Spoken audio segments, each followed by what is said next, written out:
Hello everyone, welcome to my channel tips on mathematics. So class 10th जो है विज्ञान पर आज अध्याय नंबर 5 के जैव प्रक्रम पर हम आज चर्चा करेंगे। और इस चैप्टर में हम हर एक बातों को, एक एक चीजों को अच्छे से जो है समझने की कोशिश करेंगे। और जो एग्जाम में आएगा उसको भी मैं बीच बीच में आपसे बताता रहूंगा, तो वीडियो के एंड तक बने रहिए। और चैनल पर अगर नए हैं तो उसको आप लोग सब्सक्राइब जरूर करिए, साथ ही साथ नोटिफिकेशन बेल को भी प्रेस कर लीजिए। तो चलिए देखते हैं जो जैव प्रक्रम है वो हमारा क्या होता है। तो जैव प्रक्रम क्या है, पहला ही क्वेश्चन मैंने आप लोगों के लिए यहां पर लिया है। तो जैव प्रक्रम देखिए क्या है। कोशिकाएं, सेल के बारे में आप लोगों ने सुना होगा, जीवन का आधार है। सभी जीव कोशिकाओं सेल से बनी होती है। अब आपको पता होगा कि जितने भी जीव बनी है वो सभी जीव जो है सेल से या फिर कोशिकाओं से मिलकर के बनी होती है, ठीक है ना। कई कोशिकाएं सेल मिलकर जो है ऊतक यानी कि टिश्यू, आपने सुना होगा ऊतक का नाम, टिश्यू बनाती है। कई ऊतक टिश्यू मिलकर के अंगों या फिर ऑर्गन्स का निर्माण करते हैं। प्रत्येक अंग जीवों के लिए विशेष कार्य करते हैं। जैसे दांत का एक कार्य भोजन को चबाना है, आंख का कार्य देखना है आदि। कुल मिलाकर जीव का शरीर एक सुव्यवस्थित तथा सुगठित संरचना है जो निरंतर गति में रहकर कार्य करती है एवं एक जीव को जीवित रखती है। समय, वातावरण या पर्यावरण के प्रभाव के कारण यह संरचना विघटित होती रहती है, जिसके मरम्मत तथा अनुरक्षण की आवश्यकता होती है। जीवों में कई प्रक्रम होते हैं जो शारीरिक संरचना का अनुरक्षण करते हैं। देखो यहाँ जो जो बातें बताई गई है वो आप लोग अपने जीवन काल में इसको जो है महसूस कर सकते हो।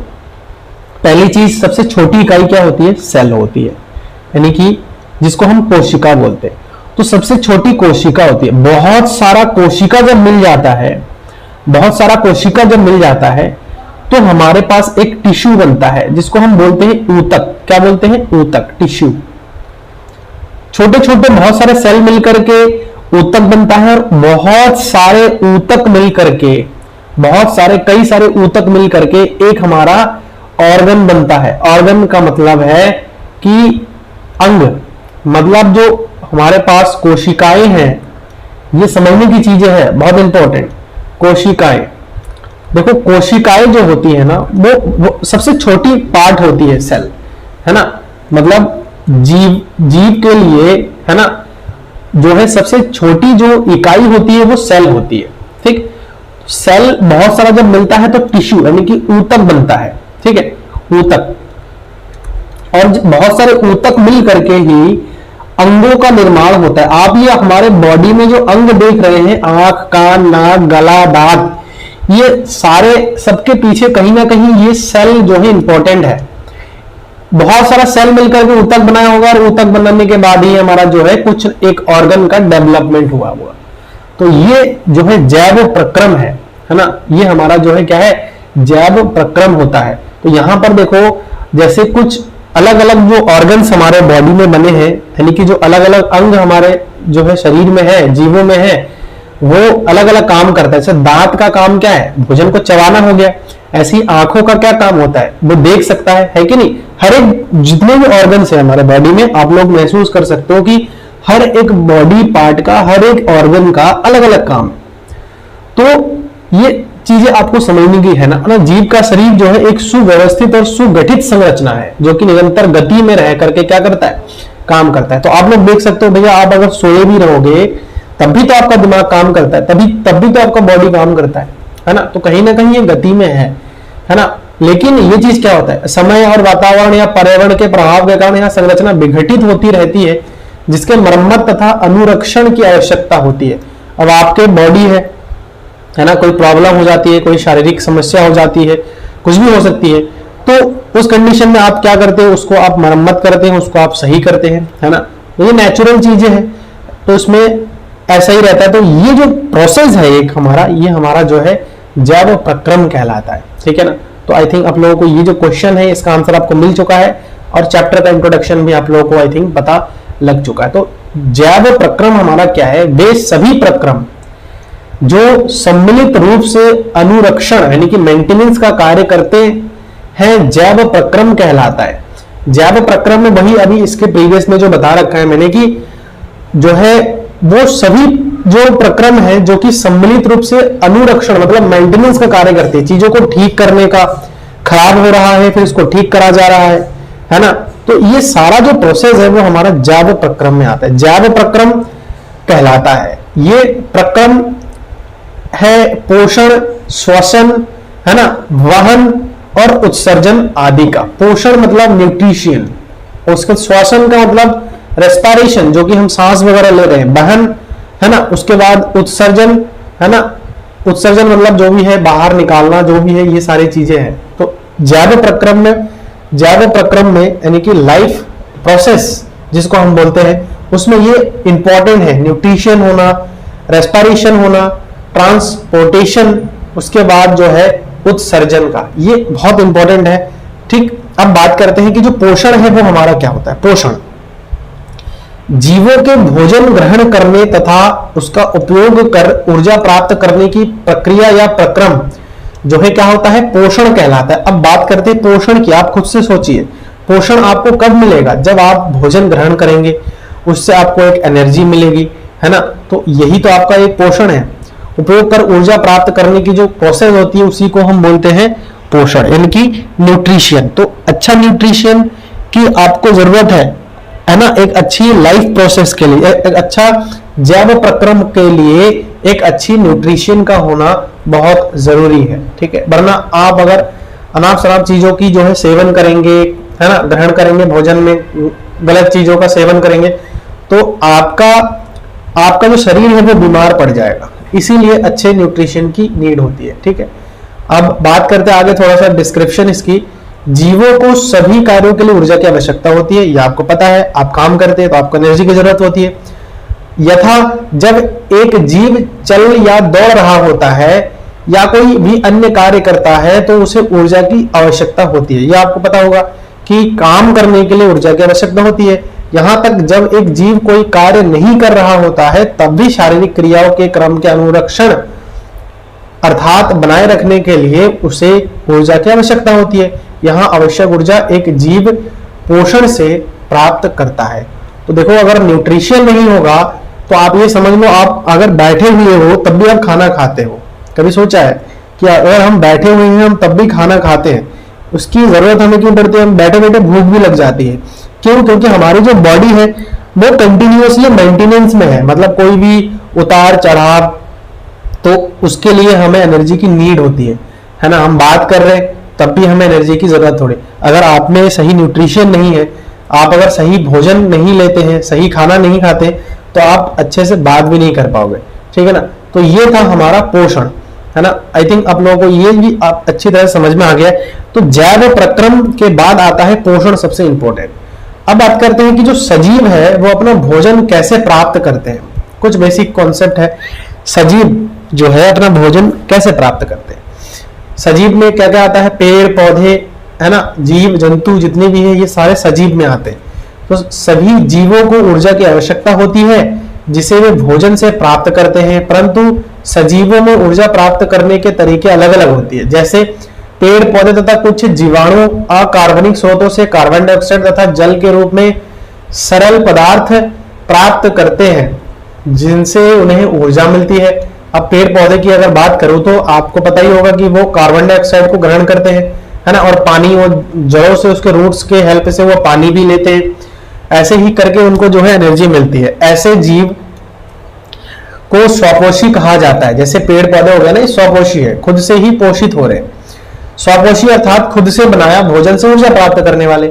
मतलब जितने पेड़ पौधे हैं, पेड़ पौधे क्या हो रहा है, आपको पता है कि पेड़ पौधे सजीव है, तो सजीव है तो उसको जीने के लिए भी तो कहीं ना कहीं न्यूट्रिशन और कहीं ना कहीं भोजन की ऊर्जा की आवश्यकता होगी। तो उसको ऊर्जा कहां से मिलेगा? उसको ऊर्जा कार्बन डाइऑक्साइड तथा जल के रूप में सरल पदार्थ प्राप्त करते हैं। ठीक है ना। तो ये चीज जो है एनर्जी का सोर्स है, और ये एनर्जी जो पेड़ पौधे हैं वो खुद प्रोड्यूस करता है। तो इसीलिए इनको क्या कहा जाता है? स्वपोषी कहा जाता है। स्वपोषी अर्थात खुद से बनाया भोजन से ऊर्जा प्राप्त करने वाले। अंग्रेजी में ऐसे जीवों को ऑटोट्रॉप्स कहा जाता है ना। इसको ऑटोट्रॉप्स कहते हैं। इस अंग्रेजी के शब्द में ऑटो का अर्थ है खुद तथा ट्रॉप्स का अर्थ है पोषण। मतलब ऑटो मतलब ऑटोमेटिक कहते हैं ना, तो खुद से, और ट्रॉप्स का मतलब होता है पोषण, अर्थात खुद से पोषण प्राप्त करने वाला या करना। दूसरे जीव जंतु यथा मनुष्य, गाय तथा अन्य जानवर जिनकी संरचना अधिक जटिल है, जैसे हम हो गए, इंसान हो गए। अभी तो हमने सिर्फ पेड़ पौधों की बातें की है, अब हम इंसान की या फिर जो भी जीव होते हैं, जंतु होते हैं, है ना, गाय तथा जानवर, अन्य जानवर जिनकी संरचना अधिक जटिल है, कॉम्प्लेक्स है, ऊर्जा प्राप्ति के लिए जटिल पदार्थों का भोजन के रूप में उपयोग करते हैं। अब आपको पता है गाय हो गए, भैंस हो गए, जानवर हो गए, हम इंसान हो गए, हम क्या करते हैं, हम भोजन खुद से नहीं बना सकते, और खुद से बना करके हम जो है एनर्जी को नहीं ले सकते, हमें बाहर से जो है भोजन को लेना पड़ता है। इन जटिल पदार्थों को जीव के समारक्षण तथा वृद्धि में प्रयुक्त होने के लिए सरल पदार्थों में खंडित किया जाना अनिवार्य है। इसे प्राप्त करने के लिए जीव जैव उत्प्रेरक का उपयोग करते हैं, जिन्हें एंजाइम कहते हैं। ऐसे जीव विषमपोषी जीव कहलाते हैं। ये प्रत्यक्ष या परोक्ष रूप से स्वपोषी पर आश्रित होते हैं। जैसे बात करते हैं इंसान की, तो देखो हम खाना खाते हैं, आपको पता है कि कितना हेवी है, तो इसको पचाने के लिए जो है जैव उत्प्रेरक का उपयोग करते हैं, जिसको हम एंजाइम बोलते हैं। आप लोगों ने एंजाइम का नाम सुना होगा। अब कभी कभी आपने डॉक्टर के पास गए होंगे कि आपको कभी कभी जो है खाते हैं तो पचता नहीं है ढंग से, है ना, तो आप डॉक्टर के पास जाते हैं तो आपको डॉक्टर क्या दे देता है, एंजाइम दे देता है। तो एंजाइम जो है क्या करता है, भोजन को अच्छे से पचाने का काम करता है। ये एक प्रकार का उत्प्रेरक होता है। आगे किसी जो है टॉपिक पर हम इसमें डिस्कशन करेंगे, इस टॉपिक पर आगे कभी डिस्कस करेंगे, लेकिन यहां आप ये समझ लो कि अगर जो एंजाइम है वो अगर इंसान में या फिर जानवरों में अगर नहीं होगा तो हम जो खाएंगे वो कई लाखों करोड़ों साल लग जाएंगे एक बार खाना को पचाने के लिए। तो आप खाते हो दिन में 3 से 4 बार, मैक्सिमम कह रहा हूं मैं, तो 4 बार अगर खाते हैं तो उस कंडीशन में वो 4 के 4 बार जो है वो हजम भी हो जा रहा है, पच भी जा रहा है। तो कहीं ना कहीं उसके पीछे जो है एंजाइम वर्क करता है, ठीक है। और जो इंसान होता है ये प्रत्यक्ष या परोक्ष रूप से स्वपोषी पर आश्रित होता है। स्वपोषी कौन होते हैं, जैसे पेड़ पौधे। तो हम क्या है, हम पेड़ पौधों पर ही तो डिपेंड है। हम जितने भोजन प्राप्त कर रहे हैं वो किससे कर रहे हैं, पेड़ पौधों से कर रहे हैं, है ना। अब बात करते हैं कि जो अतः जीवों द्वारा पोषण के लिए आवश्यक ऊर्जा प्राप्ति के तरीकों में भिन्नता है। आधार पर पोषण, भिन्नता के आधार पर पोषण 2 भागों में बांटा जा सकता है, एक तो स्वपोषी पोषण तथा विषमपोषी पोषण, ठीक है, स्वपोषी और विषमपोषी पोषण। तो स्वपोषी पोषण का मतलब क्या है, जो खुद से ऊर्जा प्रदान करके पोषित होते हैं, और विषमपोषी का मतलब जो कि स्वपोषी पर डिपेंड होते हैं, समझना, निर्भर होते हैं। चलिए अब बात करते हैं कि स्वपोषी पोषण हमारा क्या होता है। देखिए स्वयं के द्वारा बनाए गए भोजन से पोषण प्राप्त करना स्वपोषी पोषण कहलाता है, जो कि हमने पहले ही बात कर रखा है इसकी। हरे पेड़ पौधे तथा कुछ अन्य जीव खुद भोजन बनाकर स्वपोषण प्राप्त करते हैं, अतः ये जीव स्वपोषी पोषण प्राप्त करने वाले होते हैं, जिन्हें स्वपोषी या स्वपोषी पोषित जीव कहा जा सकता है। यहां कहा जाता है या फिर इसको कहा जाता है। अन्य जंतु इन स्वपोषी जीव पर भोजन तथा पोषण के लिए निर्भर होते हैं। स्वपोषी जीव पोषण के लिए आवश्यक ऊर्जा तथा कार्बन प्रकाश संश्लेषण द्वारा जो है पूरा कर लेता है। आपको पता होगा प्रकाश संश्लेषण, स्वपोषी पोषण की प्रक्रिया में स्वपोषी बाहर से कार्बन डाइऑक्साइड तथा जल लेते हैं। इस कार्बन डाइऑक्साइड तथा जल को प्रकाश तथा क्लोरोफिल की उपस्थिति में कार्बोहाइड्रेट को जो ऊर्जा प्रदान करता है के रूप में परिवर्तित कर संचित कर लेते हैं। यह प्रक्रिया प्रकाश संश्लेषण कहलाता है, ठीक है। तो आई थिंक ये चीज आपको समझ में आ गया है। अब आगे हम इस पर डिस्कशन करते हैं। देखो प्रकाश संश्लेषण एक वर्ड आया है, फोटोसिंथेसिस। प्रकाश संश्लेषण क्या होता है? प्रकाश संश्लेषण को अंग्रेजी में फोटोसिंथेसिस कहते हैं। फोटोसिंथेसिस 2 शब्द फोटो यानी कि फोटो तथा सिंथेसिस को मिलाकर बना है। इसमें फोटो का अर्थ है प्रकाश यानी कि फोटोन। देखो फोटोन, आप जब क्लास 12th में जाओगे ना तो उस टाइम आप प्रकाश के बारे में पढ़ोगे, तो प्रकाश को हम फोटोन भी कहते हैं। क्या बोलते हैं? फोटोन। तो फोटोन को हम यहाँ पर क्या वर्ड यूज कर रहे हैं? फोटो। फोटो का अर्थ है प्रकाश, ठीक है। फोटो का अर्थ क्या है? प्रकाश। तथा सिंथेसिस का अर्थ क्या होता है? बनाना, अर्थात प्रकाश की उपस्थिति में बनाना या बनाने की जो प्रक्रिया है उसको हम क्या बोलते हैं? प्रकाश संश्लेषण। तो प्रकाश संश्लेषण के लिए आवश्यक पदार्थ क्या क्या जरूरत पड़ती है? देखो सबसे इंपॉर्टेंट तो हमारा सूर्य का प्रकाश है। अगर सूर्य का प्रकाश नहीं होगा तो प्रकाश संश्लेषण नहीं होगा। दूसरा, कार्बन डाइऑक्साइड की जरूरत होगी। तीसरा, जल की। और चौथा, क्लोरोफिल की। प्रकाश संश्लेषण की प्रक्रिया जिसके द्वारा हरे पेड़ पौधे द्वारा भोजन बनाया जाता है में सूर्य का प्रकाश, कार्बन डाइऑक्साइड तथा जल तथा क्लोरोफिल की उपस्थिति अनिवार्य होती है। इसमें से किसी एक की अनुपस्थिति में प्रकाश संश्लेषण की पूरी प्रक्रिया जो है पूरी नहीं हो सकती है ना। तो देखिए कितना इंपॉर्टेंट है ये चारों चीजें। अब बात करते हैं कि प्रकाश संश्लेषण की प्रक्रिया में क्या क्या चरण होते हैं। तो देखो यहाँ एक सिंपल डायग्राम भी है, अभी मैं इसको समझाऊंगा। एक पत्ती की अनुप्रस्थ काट मतलब बाहर से जो है क्रॉस सेक्शन दिखाया गया है ना। एक पत्ती की जो है क्रॉस सेक्शन क्या क्या है। सबसे पहले इस प्रक्रिया में क्लोरोफिल द्वारा प्रकाश ऊर्जा को अवशोषित करना होता है। दूसरा, प्रकाश ऊर्जा को रासायनिक ऊर्जा में रूपांतरित करना होता है। तीसरा जो प्रोसेस है, चरण है, जल के अणु का हाइड्रोजन तथा ऑक्सीजन में अपघटन कर देना है। कार्बन डाइऑक्साइड का कार्बोहाइड्रेट में अपचयन कर देना होता है ना। अब देखो, हरे पेड़ पौधों की पत्तियां हरे रंग की होती है। ये पत्तियां इनमें उपस्थित क्लोरोफिल के कारण ही हरे रंग की दिखती है। पत्तियों की कोशिकाओं में हरे रंग के बिंदु कोशिका अंग यानी कि सेल ऑर्गेनेल्स होते हैं, जिन्हें क्लोरोप्लास्ट या फिर हरित लवक कहा जाता है। मतलब जितना भी ये हरियाली आप देख रहे हो वो हरित लवक के वजह से होता है, जिनमें क्लोरोफिल होता है। हरी पत्तियों में उपस्थित ये क्लोरोफिल सूर्य के प्रकाश से ऊर्जा अवशोषित कर रासायनिक परिवर्तन द्वारा रासायनिक ऊर्जा में बदल देती है। आप देख सकते हो कि ये एक पत्ती है ना, एक पत्ती है और उसका क्रॉस सेक्शन दिखाया गया कि पत्ती का हमारा कैसे कैसे बनावट होता है। ठीक है। अगला देखो, पेड़ तथा पौधे जड़ के द्वारा जमीन से जल को क्या करते, ग्रहण करते हैं। क्लोरोफिल द्वारा सूर्य की प्रकाश से प्राप्त ऊर्जा इस जल को हाइड्रोजन तथा ऑक्सीजन के अणु में विघटित कर देती है। पत्तियों की सतह पर सूक्ष्म छिद्र होते हैं, जिन्हें रंध्र छिद्र कहा जाता है। इन रंध्र छिद्रों के द्वारा पत्तियां हवा से कार्बन डाइऑक्साइड अवशोषित करती है। पत्तियों में गैस का आदान प्रदान इन्हीं रंध्रों यानी कि छिद्रों से होता है। पत्तियों में जो है छिद्र होती है, तो इन्हीं छिद्रों के द्वारा जो है, ये देखो यहाँ पर दिखाया गया है, ये वायु कोश है।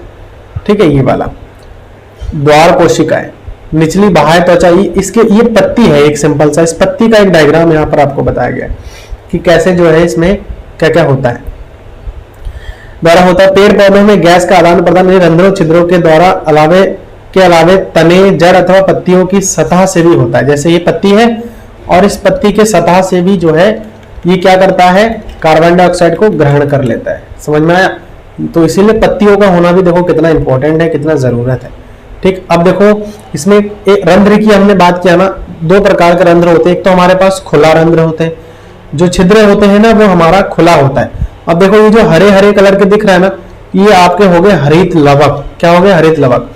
और ये जो हमारे पास है ना, ये हमारे रंध्र छिद्र है, मतलब बड़ा करके दिखाया गया है इसीलिए, जबकि हमें आंखों से हम नहीं देख सकते हैं। हालांकि द्वार कोशिकाएं होती है, ये द्वार कोशिकाएं हैं। ठीक है। अब ये बंद रंध्र होती है। अब देखो ये जो छिद्र है ना वो हमारा बंद है। ठीक है ना, तो बंद रंध्र बोलते हैं इसको, क्योंकि पेड़ पौधों के इन रंध्र छिद्रों से पर्याप्त मात्रा में जल की हानि भी होती है। अतः जब प्रकाश संश्लेषण के लिए कार्बन डाइऑक्साइड की आवश्यकता नहीं होती तब ये रंध्र जो है क्या हो जाते हैं, बंद हो जाते हैं। मतलब देखो कितना नेचर ने कितना अच्छा बना रखा है, ये अपने आप प्रोसेस चलती रहती है। ठीक है, क्योंकि पेड़ पौधे इन रंध्रों छिद्रों से पर्याप्त मात्रा में जल की हानि भी होती है। मतलब अगर ये खुला रहे तो जल की हानि भी होगी, जिससे कि इसका पोषण सही से नहीं हो पाएगा। तो इसलिए क्या होता है, जब प्रकाश संश्लेषण के लिए कार्बन डाइऑक्साइड की आवश्यकता नहीं होती है, जब ये रंध्रों से क्या करता है, कार्बन डाइऑक्साइड को एब्जॉर्ब करा जाता है। तो जब कार्बन डाइऑक्साइड की जरूरत ही नहीं है ना, तो ये रंध्र जो है अपने आप क्या हो जाते हैं, बंद हो जाते हैं। छिद्रों का खुलना और बंद होना द्वार कोशिकाओं का एक कार्य है, मतलब ये खुद से ही होता रहता है, प्रोसेस है। जब जल अंदर जाता है तो द्वार कोशिका तो वे फूल जाती है और रंध्र का छिद्र जो है खुल जाता है, तथा जब द्वार कोशिकाएं सिकुड़ती हैं तो रंध्र बंद हो जाता है। छिद्र के बंद हो जाने की स्थिति में पेड़ पौधों से जल की हानि नहीं होती है। ठीक है। अब पत्तियों द्वारा प्राप्त कार्बन डाइऑक्साइड जल से प्राप्त ऑक्सीजन तथा हाइड्रोजन अणुओं से प्रतिक्रिया कर जो है ग्लूकोज में अपचयित हो जाता है।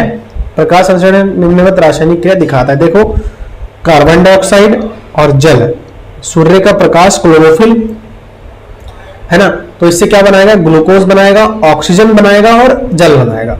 तो जो ऑक्सीजन है वो इंसानों को दे देता है, इंसान इसको क्या कर लेता है, ग्रहण कर लेता है।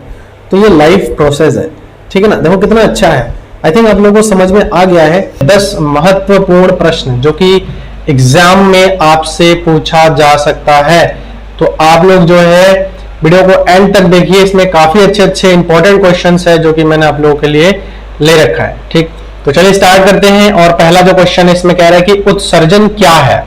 उत्सर्जन में भाग लेने वाले वृक्क से संबंधित अन्य रचनाओं को सूचीबद्ध करे। तो कह रहा है कि उत्सर्जन क्या है। उत्सर्जन मतलब होता है कि एक प्रकार से आप बाहर निकलना, ठीक है ना। तो कह रहा है कि एक तो वृक्क होता है ना, उत्सर्जन में भाग जो लेता है वो वृक्क होता है। वृक्क से संबंधित अन्य मतलब जो वृक्क होता है उससे और क्या क्या रिलेट है उत्सर्जन के लिए। तो देखिए क्या कह रहे हैं, शरीर से अपशिष्ट पदार्थों को बाहर निकलना उत्सर्जन कहलाता है। मतलब शरीर में जो गंदगियां पैदा होती है वो सारे गंदगी जो है बाहर निकलती है, और यही जो प्रोसेस है, जो बाहर निकलने का प्रोसेस है, शरीर से गंदगियां बाहर निकलने की जो प्रोसेस है उसी को हम उत्सर्जन बोलते हैं। मनुष्य में उत्सर्जन संबंधित महत्वपूर्ण संरचनाएं जो कि सबसे पहले तो वृक्क हो गया आपका, उसके बाद मूत्र वाहिनी है ना, उसके बाद मूत्राशय, उसके बाद मूत्र मार्ग। वृक्क से हमारा मूत्र वाहिनी से मूत्राशय और मूत्राशय से मूत्र मार्ग, ये जो है भाग लेता है, जो कि जो वेस्टेज होते हैं, जो गंदगी होती है उसको बाहर निकालने के लिए ये चीजें जो है उत्तरदायी होता है, हेल्प करता है। अगला कह रहा है कि परपोषण किसे कहते हैं, ये कितने प्रकार के होते हैं।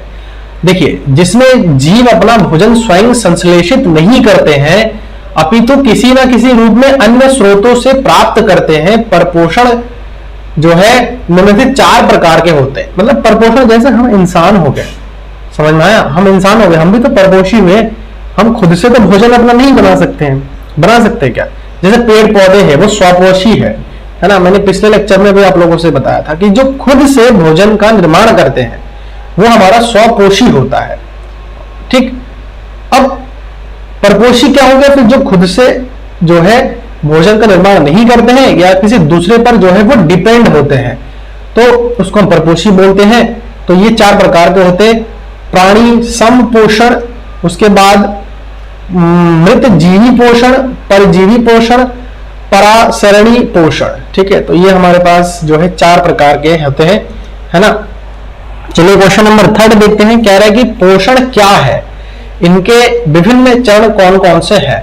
देखिए, पोषण एक जटिल प्रक्रम है जिसके अंतर्गत कोई जीवधारी भोजन ग्रहण करता है, जिसके द्वारा शरीर रचना, टूट फूट की मरम्मत एवं अन्य सभी जैविक क्रियाओं का संचालन एवं नियमन होता है। जैसे मुख, आहार नली, अमाशय, क्षुद्रांत्र, आंत की भित्ति बिना पचा भोजन बृहदांत्र में भेज दिया जाता है। तो ये जो है हमारा पोषण, इसको हम कहते हैं। क्या है पोषण, जो है भोजन ग्रहण करना और एनर्जी जो प्रोड्यूस करना, वही हमारा जो है मेनली पोषण होता है। उसके बाद कह रहा है कि स्वपोषी पोषण के लिए आवश्यक परिस्थितियां कौन सी है और इसके उपोत्पाद क्या है। ठीक है ना।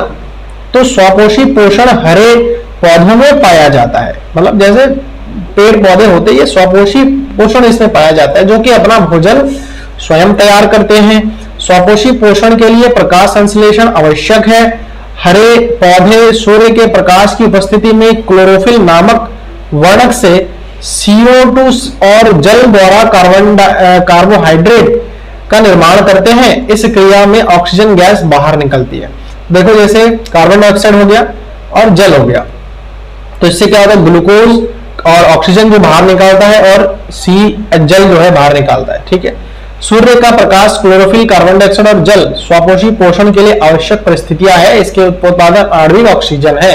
ठीक है, मेन इसमें क्या है, आणविक ऑक्सीजन, ये चीज होना चाहिए। उसके बाद कह रहे हैं कि श्वसन के लिए ऑक्सीजन प्राप्त करने की दिशा में एक जलीय जीव की अपेक्षा स्थलीय जीव किस प्रकार लाभप्रद है।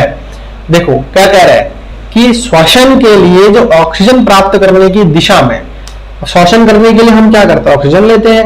अब जलीय जीव की अपेक्षा जो स्थलीय मतलब जल में जो जीव रहते हैं उनकी अपेक्षा जो स्थल में मतलब जो है धरती पे जो जीव रहते हैं, है ना, लैंड पे जो सूखी जगह पर जो जीव रहते हैं वो किस प्रकार लाभप्रद है। तो जलीय जीव जल में विलेय ऑक्सीजन का उपयोग करते हैं। अब जैसे पानी है, पानी क्या है, H2O है, तो कहीं ना कहीं इसमें भी ऑक्सीजन है, और यही ऑक्सीजन जो है जो जल में रहने वाले जो जीव है वो यूज करता है। क्लियर है, क्योंकि यहाँ जल में विलेय ऑक्सीजन की मात्रा वायु में ऑक्सीजन की मात्रा की तुलना में बहुत कम होता है। अब वायु में जो ऑक्सीजन की मात्रा है उससे बहुत कम है, इसीलिए जलीय जीवों की श्वास दर स्थलीय जीवों की अपेक्षा द्रुत होती है, मतलब तेजी होती है। स्थलीय जीव श्वसन के लिए वायुमंडल के ऑक्सीजन का उपयोग करते हैं। श्वसन के लिए ऑक्सीजन प्राप्त करने की दिशा में एक जलीय जीव की अपेक्षा स्थलीय जीव इस प्रकार से लाभप्रद है। ठीक है ना, क्योंकि हम बाहर रहते हैं, जो इंसान है या फिर जो भी है जंतु, जीव जंतु, वो सब बाहर है, और बाहर जल से बाहर जो भी है उसको हम स्थल बोलते हैं। तो जल से बाहर है तो बाहर बहुत सारा ऑक्सीजन है, तो बहुत सारा ऑक्सीजन है तो वो जो है हमें ज्यादा दिक्कत नहीं करता है। लेकिन जल में होते हैं उसमें लिमिटेड ऑक्सीजन होती है, तो वो जो है उनको क्या होता है, बहुत तेजी से जो है ऑक्सीजन लेनी पड़ती है। ठीक है, श्वसन क्या है, अब बात आती है श्वसन क्या है। शरीर के बाहर से ऑक्सीजन को ग्रहण करना तथा कोशिकीय आवश्यकता के अनुसार खाद्य स्रोत के विघटन में उसका उपयोग श्वसन कहलाता है। इसे निम्न समीकरण द्वारा समझा जा सकता है। जैसे ग्लूकोज होता है ना, ग्लूकोज जो है ऑक्सीजन के साथ क्रिया करता है। हम सांस लेते हैं, हम खाना खाते हैं, सबसे पहली चीज खाना खाने से हमें एनर्जी मिलता है। और एनर्जी कैसे मिलता है, एनर्जी ऐसे ही मिलता है, देखो कैसे। खाना खाते हैं, खाना खाने के बाद जो है हम ऑक्सीजन लेते रहते हैं, तो ऑक्सीजन से जो है खाना पचने के बाद वो ग्लूकोज फ्रक्टोज में टूट जाता है। तो ग्लूकोज में जब टूट जाता है और ग्लूकोज जब ऑक्सीजन से क्रिया करता है तो कार्बन डाइऑक्साइड बनाता है, जो कि हम बाहर निकाल देते हैं सांसों के द्वारा। जल बनाता है ना, जो कि ब्रिक द्वारा, मूत्राशय द्वारा हम बाहर निकाल देते हैं, फिर इसका यूज हमारे बॉडी में होता है। और एनर्जी देखो, ये इतना सारा एनर्जी हमारा मिल जाता है। क्लियर है, ये 6 नंबर क्वेश्चन था, काफी अच्छे क्वेश्चन है और आपके एग्जाम में पूछा भी जा सकता है। चलिए अगला क्वेश्चन देखते हैं। कह रहा है कि स्वपोषण की आवश्यक शर्तें क्या है, इसके उपोत्पाद क्या है। स्वपोषण के लिए निम्न शर्तों को पूरा करना आवश्यक है। जैसे परहरित या क्लोरोफिल की उपस्थिति बहुत जरूरी है, कार्बन डाइऑक्साइड की उपस्थिति बहुत आवश्यक है, जल की उपस्थिति भी बहुत जरूरी है। पर्णहरित या क्लोरोफिल सूर्य से विकिरण ऊर्जा को अवशोषित करते हैं, जिसके द्वारा CO2 एवं H2O का स्थिरीकरण कर अपने भोजन कार्बोहाइड्रेट का निर्माण करते हैं। उपोत्पाद के रूप में ग्लूकोज एवं ऑक्सीजन प्राप्त होते हैं। ग्लूकोज अंततः स्टार्च में बदल जाता है। ठीक है ना। अगला, परिसंचरण तंत्र से आप क्या समझते हैं, बहुत इंपॉर्टेंट क्वेश्चन है। परिसंचरण तंत्र उच्च श्रेणी के जंतुओं में एक विशेष प्रकार का परिवहन तंत्र होता है जो ऑक्सीजन, कार्बन डाइऑक्साइड, पोषक तत्व, हार्मोन, उत्सर्जी पदार्थों या अन्य उपापचयी क्रियाओं के फलस्वरूप उत्पन्न विभिन्न पदार्थों को शरीर के एक भाग से दूसरे भाग में ले जाता है, जिसे परिसंचरण तंत्र कहते हैं। इस तंत्र के 3 मुख्य अवयव है, जैसे रक्त या रुधिर, हृदय और रक्त वाहिनियां। ठीक, बहुत सरल है, अच्छा क्वेश्चन है, पूछा जा सकता है। उत्सर्जन क्या है, मानव में इसके 2 प्रमुख अंगों के नाम लिखिए। देखो उत्सर्जन मतलब अभी बताया था, स्टार्टिंग पहला ही क्वेश्चन था कि बाहर निकालना जो भी गंदगी है। जीवों के शरीर से उपापचयी क्रियाओं के फलस्वरूप उत्पन्न अपशिष्ट पदार्थों को शरीर से बाहर निष्कासन की क्रिया को उत्सर्जन कहते हैं। मानव में इसके 2 प्रमुख अंग के नाम निम्नलिखित हैं। सबसे पहले तो ब्रिक, जिसको हम किडनी बोलते हैं, जो रक्त में द्रव्य के रूप में अपशिष्ट पदार्थों को मूत्र के रूप में शरीर से बाहर निकालता है। किडनी का क्या काम है, जो है रक्त में द्रव्य के रूप में जो अपशिष्ट पदार्थ गंदगियां होती है, रक्त को छानने का काम करता है किडनी। ठीक है, छान करके मूत्र के रूप से जो है शरीर में बाहर निकाल देता है, शरीर से बाहर निकाल देता है पेशाब के रास्ते से। उसके बाद अगला आता है फेफड़ा, लंग्स जिसको हम बोलते हैं, जो रक्त में गैसीय अपशिष्ट पदार्थों को शरीर से बाहर निकालता है। मतलब जैसे खून होता है, खून में कुछ ऐसे गैसीय अपशिष्ट पदार्थ होते हैं, जैसे गैसीय में भी कुछ अपशिष्ट पदार्थ हो सकता है, तो उनको बाहर निकालने का काम कौन करता है, फेफड़ा करता है, लंग्स करता है। ठीक है ना। अगला जो लास्ट क्वेश्चन है वह बाष्पोत्सर्जन क्रिया का पौधों के लिए क्या महत्व है। अब बाष्पोत्सर्जन क्रिया का पौधों के लिए निम्नलिखित महत्व, जैसे पहला, यहां पौधों के मूल रोम द्वारा खनिज लवणों के अवशोषण एवं जड़ से पत्तियों तक उनके परिवहन में सहायक होता है। दूसरा, यह पौधों में तापक्रम संतुलन बनाए रखता है। तीसरा, बाष्पोत्सर्जन के कारण ही पौधों की जड़ों से चोटी तक जल की निश्चित धारा बनी रहती है। चौथा, दिन में रंध्रों के खुले रहने पर बाष्पोत्सर्जन कर्षण ही जाइलम में जल की गति के लिए मुख्य प्रेरक बल का कार्य करता है। देखो, बहुत इंपॉर्टेंट क्वेश्चंस थे और इनमें से कुछ ऐसे क्वेश्चंस भी हैं जो को आपके एग्जाम में जरूर पूछा जा सकता है। विषम पोषी पोषण से आप क्या समझते हैं? इसके प्रीवियस के लेक्चर में मैंने ऐसे कई सारे एग्जाम जो है क्वेश्चंस आप लोगों के लिए बता रखा है और बहुत इंपॉर्टेंट है जो कि एग्जाम में पूछा जा सकता है। ठीक है ना, आप लोग देख लीजिएगा और इसमें भी हम पांच जो है क्वेश्चंस पर डिस्कशन करेंगे। ठीक है, तो देखिए क्या है विषम पोषी पोषण से आप क्या समझते हैं? क्या है विषम पोषी पोषण? क्या होता है विषम पोषी पोषण? वहां प्रक्रिया है जिसमें जीव अपना भोजन स्वयं संश्लेषित ना कर किसी अन्य स्रोत पर निर्भर करते हैं, जैसे सभी जंतु, आहारित पौधे, कवक। इसके 3 प्रकार होते हैं, जैसे मृतजीवी पोषण, परजीवी पोषण और प्राणी संपोषण। ठीक है, तो ये 3 इसके जो है प्रकार है जो कि विषम पोषी। विषम पोषी एक्चुअल में क्या होता है? जो कि अपना भोजन खुद नहीं बना पाते, दूसरों पर डिपेंड होते हैं, जैसे सभी प्रकार के जंतु, जिसमें हम भी आ जाते हैं। हम भी दूसरों पर डिपेंड है, जैसे हम पेड़ पौधों पर डिपेंड है ना। तो ऐसा ही जो भी जंतु हो गए, जो भी पौधे हो गए, जो भी चीजें हैं, मतलब जो दूसरों पर डिपेंड है, अपना भोजन खुद नहीं बना पाते, वो विषम पोषी होता है। क्लियर है? तो इनके 3 प्रकार के होते हैं, जैसे मृत जीवी पोषण हो गया, परजीवी पोषण हो गया और प्राणी संपोषण हो गया। सजीव के मुख्य 4 लक्षण लिखे। अब जो सजीव होते हैं उनके मुख्य 4 लक्षण क्या है? सजीवों के मुख्य 4 लक्षण लिखित है। सभी सजीव में पोषण होता है, सजीव में श्वसन होता है, सजीव में प्रजनन होता है और वृद्धि एवं विकास जो है सजीव में देखा जाता है। समझ में आया? अगला क्वेश्चन देखते हैं, जीवों में पोषण की अनिवार्यता की सार्थकता साबित करिए। जैविक प्रक्रमों के संचालन, वृद्धि, अनुरक्षण आदि कार्यों के निष्पादन हेतु जवा का मूलभूत आवश्यक ऊर्जा है। ऊर्जा की प्राप्ति हेतु खाद्य पदार्थ का जरूरत होती है, अतः जीवों में पोषण अनिवार्य है। अगला क्वेश्चन देखते हैं, हमारे अमाशय में अम्ल की भूमिका क्या है? इंपॉर्टेंट क्वेश्चन है ये। ठीक है, अच्छे से देखिए, हमारे अमाशय में अम्ल की भूमिका निम्नलिखित है। जैसे यहाँ जीवाणुनाशक की तरह कार्य कर भोजन के साथ आने वाले बैक्टीरिया को नष्ट कर देता है। जो भी एसिड होते हैं, जो अम्ल होते हैं, आपको पता ही होगा, वो अम्ल क्या काम करता है?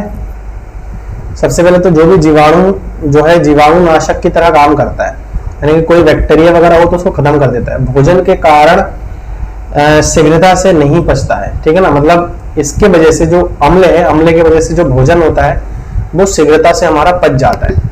ठीक है ना। कोशिका के 4 कोशिकांग का नाम लिखो। तो कोशिका जो होती है ना, जो सेल्स होती है, उसकी कोशिकांग क्या क्या होती है? कोशिका के 4 कोशिकांग का नाम निम्नलिखित है। जैसे सबसे पहले माइटोकॉन्ड्रिया होती है, जिसको विद्युत ग्रह भी बोलते हैं, लाइसोसोम बोलते हैं, गोल्जी उपकरण बोलते हैं, अंतः प्रद्रव्य जालिका। तो ये हमारे पास 4 जो है कोशिका के कोशिकांग है। समझ में आया? मूत्र बनने की मात्रा का नियमन किस प्रकार होता है? ठीक है, तो पेशाब बनने की जो मात्रा है उसका नियमन किस प्रकार से होता है? देखो, जल की मात्रा, पुनरावोषण, शरीर में उपलब्ध अतिरिक्त जल की मात्रा पर तथा कितना विलय व उत्सर्जित करना है पर निर्भर करता है। मतलब कितना विलय और कितना उत्सर्जित करना है, मतलब कितना बॉडी में नीड है और कितना बाहर निकालना है, इस पर डिपेंड करता है। अगर अधिक मात्रा में जल या अन्य द्रव्य का सेवन किया जाए तो रक्त का दाब बढ़ जाता है व अधिक मात्रा में मूत्र बनती है। ठीक है ना। मूत्र की मात्रा भोजन में लिए गए खनिज, लवण व दूसरे ठोस आहार पर भी निर्भर करता है। उदाहरण के लिए, अगर खाने में नमक की मात्रा अधिक है तो वृक्क से उचित मात्रा में लवण मूत्र के साथ ही बनता है, जिससे रक्त में विसरण दाब सही रहता है। मूत्राशय पेशीय होता है, अतः यहाँ तंत्रिका नियंत्रण में है और हम इसी कारणवश मूत्र निकासी को नियंत्रित कर लेते हैं। ठीक है ना, समझ में आ गया? तो डिपेंड करता है कि कितनी बॉडी में नीड है और कितना जो है बाहर निकालने हैं, ये इस पर डिपेंड करता है। अगला क्वेश्चन है बाष्पोत्सर्जन को परिभाषित करना है। जो बाष्पोत्सर्जन है वो क्या होता है? देखो, द्रव का कमरे के ताप या द्रव के क्वथनांक के नीचे के तापों पर वाष्प बनकर धीरे धीरे वायुमंडल में जाने की जो प्रक्रिया है उसी को हम क्या बोलते हैं? बाष्पोत्सर्जन बोलते हैं। क्लियर है? अगला क्वेश्चन देखते हैं, क्या शाकाहारी एवं मांसाहारी जंतुओं में छोटी आंत की लंबाई में भिन्नता होती है? यदि हाँ तो क्यों? देखो, छोटी आंत की लंबाई भोजन के प्रकार पर निर्भर करती है। मतलब भोजन कैसा होगा उस पर डिपेंड करेगा कि जो छोटी आंत होती है वो कैसा होगा। शाकाहारी जंतुओं में छोटी आंत की लंबाई अधिक होती है जिससे कि सेल्यूलोज का पाचन सही ढंग से हो सके। दूसरी, इसके विपरीत मांसाहारी जंतुओं में छोटी आंत की लंबाई छोटी होती है क्योंकि मांसाहारी भोजन का पाचन अपेक्षाकृत सरल होता है। ठीक है, मांसाहारी भोजन का पाचन अपेक्षाकृत सरल होता है। अगला क्वेश्चन देखते हैं, मनुष्य में दंत रक्षक का क्या कारण है? दंत रक्षक या दंत क्षय इनेमल तथा डेंटिन के सने शने मृदुकरण के कारण होता है। अनेक जीवाणु कोशिका खाद्य कणों के साथ मिलकर दांतों पर चिपककर दंत प्लाक बना देते हैं और प्लाक दांत को ढक लेता है। इसीलिए लार अम्ल को उदासीन करने के लिए दंत सतह तक नहीं पहुंच पाती। यही दंत क्षय का कारण है। ठीक है, अगला क्वेश्चन देखते हैं। अगला जो क्वेश्चन है वो है क्वेश्चन नंबर 5 और लास्ट क्वेश्चन इंपॉर्टेंट है। इसमें कोई भी क्वेश्चन आपसे पूछा जा सकता है। तो कह रहे हैं कि दंत प्लाक एवं दंत अस्थि क्षय से क्या समझते हैं? देखो, दंत प्लाक अभी बताया, यदि मीठी चीजें खाने के उपरांत हम अपनी दांतों की सफाई ठीक से नहीं करते हैं तब ये हमारे दांतों पर बैठे जाती है एवं दंत प्लाक बनाते हैं। शक्कर पर बैक्टीरिया रासायनिक क्रिया कर अम्ल बना लेते हैं। यहाँ अम्ल दांत के इनामिल से रासायनिक प्रतिक्रिया कर उसे नरम बना देता है तथा उस स्थान पर धीरे धीरे एक छिद्र बन जाता है जिसे दंत अस्थि क्षय कहते हैं। समझ में आ गया होगा और ऐसे क्वेश्चन आप लोगों से पूछा जाता है। ठीक है, मनुष्य के वृक्क एक तंत्र का भाग है जो संबंधित है किससे? पोषण से, श्वसन से, उत्सर्जन से, परिवहन से। आपको पता ही होगा वृक्क का कार्य क्या होता है? उत्सर्जन, बाहर निकालना। ठीक है, उसके बाद पादप में जाइलम उत्तरदायी होती है किसके लिए? जल का वहन, अमीनो अम्ल का वहन, भोजन का वहन, ऑक्सीजन का वहन। तो यह है जल का वहन, करेक्ट आंसर। ठीक है, स्वपोषी पोषण के लिए आवश्यक क्या होता है? कार्बन डाइऑक्साइड तथा जल, सूर्य का प्रकाश और क्लोरोफिल। आपको पता ही होगा स्वपोषी पोषण का मतलब होता है जो अपना भोजन स्वयं तैयार करता है उसको हम स्वपोषी बोलते हैं। जैसे पेड़ पौधे जो भी हो गए ये हमारे स्वपोषी होते हैं। तो आपको पता ही है पेड़ पौधों को कार्बन डाइऑक्साइड जल की जरूरत होती है, सूर्य का प्रकाश की जरूरत होती है, क्लोरोफिल की। इसका मतलब क्या हो जाएगा? ऊपर सभी इसका आंसर हो जाएगा। ठीक है, अगला, पायरुवेट के विखंडन से यहाँ कार्बन डाइऑक्साइड जल तथा ऊर्जा देता है और यहाँ क्रिया कौन सी होती है?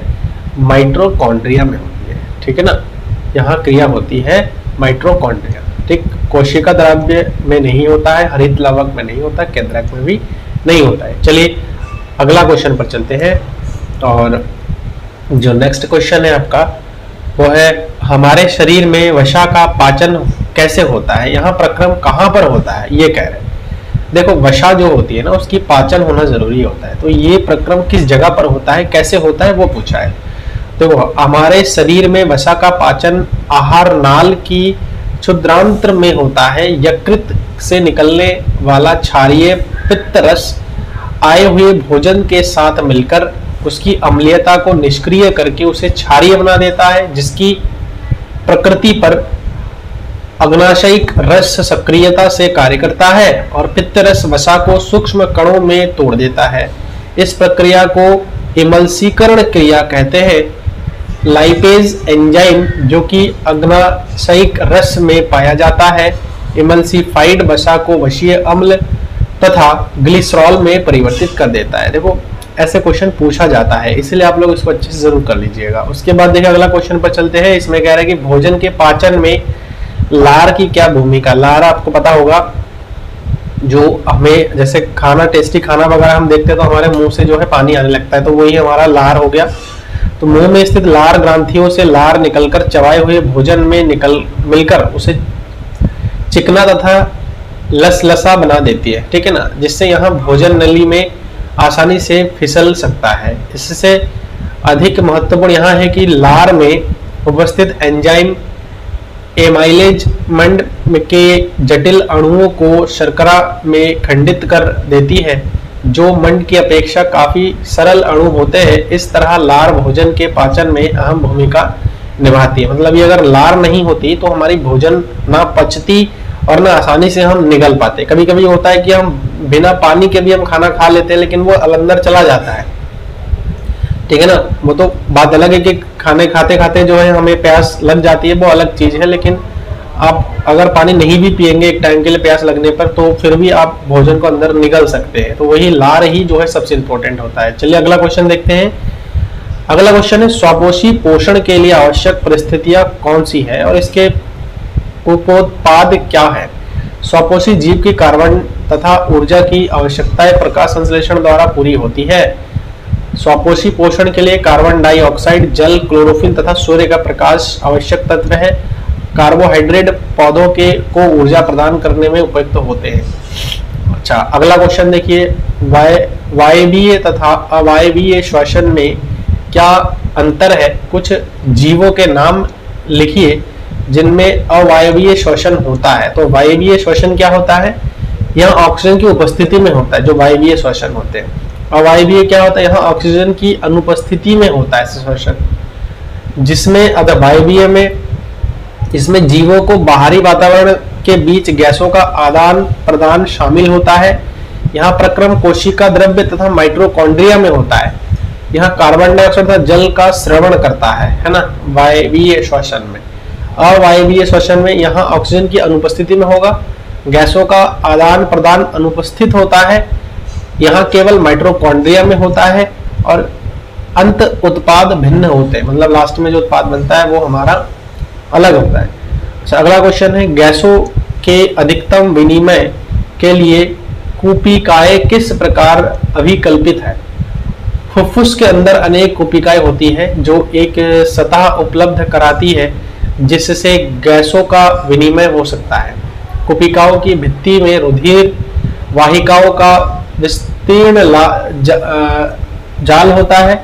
जब हम श्वास अंदर लेते हैं, हमारी पसलियां क्या होती है, ऊपर उठती है और हमारा डायफ्राम चपटा हो जाता है। इसके परिणाम स्वरूप जो है वक्ष गुहिका बड़ी हो जाती है। इस कारण वायु फुफ्फुस के अंदर चूस ली जाती है और विस्तृत कूपिकाओं को भर देती है। रुधिर शेष शरीर से कार्बन डाइऑक्साइड कूपिकाओं में छोड़ने के लिए लाता है तथा वायु से ऑक्सीजन लेकर शरीर में सभी कोशिकाओं तक पहुंचा देता है। यही प्रोसेस होता है हमारा। अच्छा, अगला, हमारे शरीर में हीमोग्लोबिन की कमी के कारण परिणाम क्या हो सकता है। क्या परिणाम हो सकता है। हीमोग्लोबिन मानव शरीर में श्वसन वर्णक है जो ऑक्सीजन के लिए उच्च बंधुता रखता है तथा शरीर की कोशिकाओं में ऑक्सीजन का स्थानांतरण करता है। इसीलिए रक्त में हीमोग्लोबिन की कमी रक्त में ऑक्सीजन की आपूर्ति क्षमता को प्रभावित कर सकता है। इससे शरीर की कोशिकाओं में ऑक्सीजन की कमी हो सकती है तथा एनीमिया नामक बीमारी का कारण बन सकता है। क्लियर है। तो हीमोग्लोबिन की कमी नहीं होनी चाहिए। अगर हीमोग्लोबिन की कमी हो रही है तो ये एनीमिया जैसे मतलब बीमारी हो सकता है, घातक बीमारी हो सकती है। इसीलिए अगर कभी भी हीमोग्लोबिन की थोड़ी बहुत कमी आती है तो आपको पता लग जाएगा, आपका जो है हेल्थ धीरे धीरे खराब होने लगेगा। तो आप जब टेस्ट करवाएंगे तो आपको पता लग जाएगा, ठीक है ना। चलिए अगला जो क्वेश्चन है उस पर चलते हैं। क्वेश्चन नंबर 11, ठीक है। क्वेश्चन नंबर 11 क्या कह रहा है कि मनुष्य में दोहरा परिसंचरण की व्याख्या कीजिए, यहाँ क्यों आवश्यक है। एक चक्र में अन्य कशेरुकी में रुधिर 2 बार हृदय में जाता है जिसे दोहरा परिसंचरण कहते हैं, ठीक है। यहाँ मनुष्य में ऑक्सीजनित तथा भी ऑक्सीजनित रक्तों को अलग करने के लिए आवश्यक होता है, क्योंकि इसकी वजह से रुधिर की संचालन प्रणाली अधिक कुशल होती है और लगातार शरीर के तापमान को बनाए रखने में क्या करता है, मदद करता है, ठीक है। तो बहुत इंपॉर्टेंट क्वेश्चन है।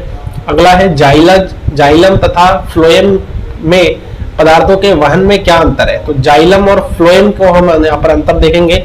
जाइलम मृदा से प्राप्त जल और खनिज लवणों को वहन करता है, जल को पौधों के जड़ों से अन्य भागों तक ले जाता है। जाइलेम में पदार्थों का वहन सरल भौतिकी दबावों की सहायता से होता है, जैसे बाष्पोत्सर्जन। फ्लोएम में क्या आता है? फ्लोएम उत्तक भोजन के परिवहन में मदद करता है। भोजन को ऊपर और नीचे दोनों दिशाओं में ले जाया जाता है। फ्लोएम में भोजन का वहन एटीपी से प्राप्त ऊर्जा के द्वारा होता है, ठीक है ना, द्वार से होता है। ठीक, उसके बाद देखिए अगला क्वेश्चन पर चलते हैं।